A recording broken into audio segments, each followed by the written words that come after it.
Lalaki na sangkot sa pagnanakaw at pakikipagtalo, makalipas ang ilang araw ay binaril patay. Isang 24 anyos na biktima ang naglalakad sa kalsada ang binaril ng hindi nakilalang gunman na sakay ng motorsiklo. Ang biktima ay kinilalang si alias Cremon ng Barangay Talon 5, Las Piñas City.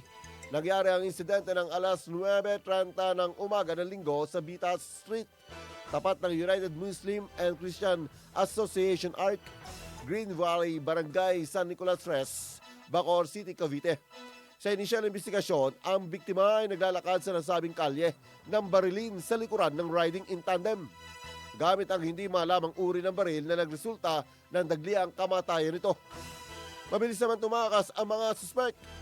Bago mangyari ang insidente ng pamamaril, ang biktima umano ay nasangkot sa isang nakawan at nakipagtalo pa ito sa isang individual sa nasabing lugar. Patuloy naman sa investigasyon ng mga kapulisan sa tunay na motibo ng pagpatay sa biktima.